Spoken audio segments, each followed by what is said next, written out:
Imagina esto. Japón feudal, siglo XVI. El país está dividido por guerras, clanes enfrentados, códigos de honor y espadas afiladas. Y en medio de todo eso, aparece un guerrero africano de más de 1,9 metros, cubierto de armadura, empuñando una katana. No es un mito. No es una leyenda.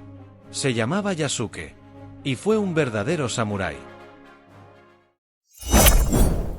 Tiempo para la historia.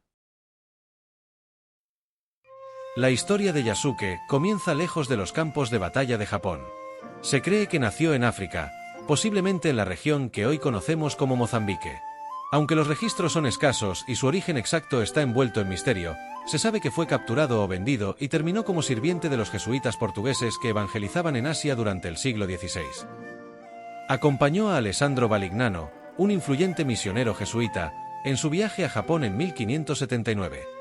En un país prácticamente aislado del resto del mundo, la presencia de Yasuke causó un impacto inmediato. Nunca antes habían visto a un hombre negro, y su estatura, fuerza y apariencia física fueron tan impresionantes que se decía que la gente pensaba que era un dios o un demonio. Pero no solo era su aspecto lo que llamaba la atención. Yasuke era inteligente, disciplinado y aprendía rápido.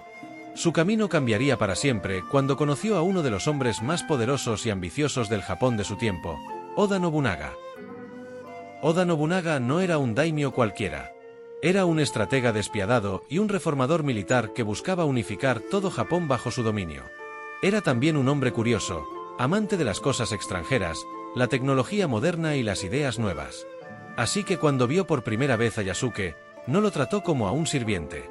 Lo trató como a un igual. Las crónicas cuentan que Nobunaga ordenó que lavaran a Yasuke, pensando que su piel estaba teñida de tinta.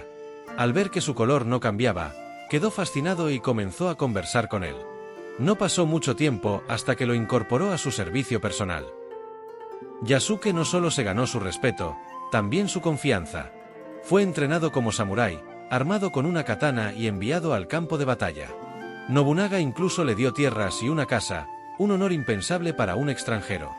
Yasuke asistía a banquetes, formaba parte del séquito privado del daimyo y luchaba junto a él en momentos clave de la historia japonesa. Un africano que había nacido en otro continente, esclavizado y vendido a Europa, terminaba convertido en un gran guerrero en uno de los momentos más turbulentos del Japón feudal. Esa historia no es un cuento de ficción. Es historia real. Pero como todo lo que sube, también cae. En 1582, Nobunaga fue traicionado por uno de sus generales más cercanos, Akechi Mitsuhide, en un episodio conocido como el incidente de Honji. Nobunaga, acorralado en un templo en Kioto, decidió cometer seppuku antes que caer en manos enemigas. Yasuke estaba allí. Se cuenta que peleó valientemente para defender a su señor, pero el golpe había sido devastador. Nobunaga estaba muerto, y con él se desmoronaba el futuro que Yasuke había construido con tanto esfuerzo. Capturado por las fuerzas de Akechi, Yasuke fue interrogado. Y aquí es donde la historia se vuelve aún más enigmática. Akechi, en lugar de ejecutarlo como al resto de los leales a Nobunaga, lo dejó vivir. Porque no lo consideraba japonés. No lo consideraba digno de morir como un samurái. Yasuke fue entregado de vuelta a los misioneros jesuitas. Y a partir de ahí, desaparece de los registros históricos. No se sabe si volvió a África, si vivió el resto de sus días en Japón como un hombre libre, o si murió en el anonimato. La historia de Yasuke desafía todo lo que creemos saber sobre el Japón feudal.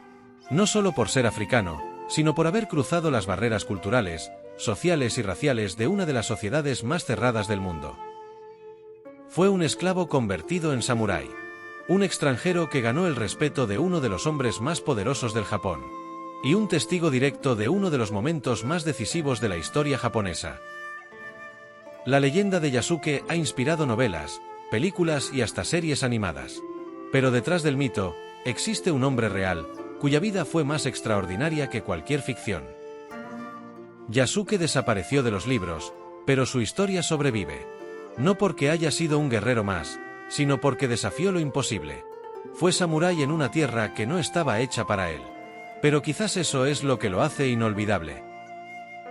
Déjame saber lo que piensas en los comentarios.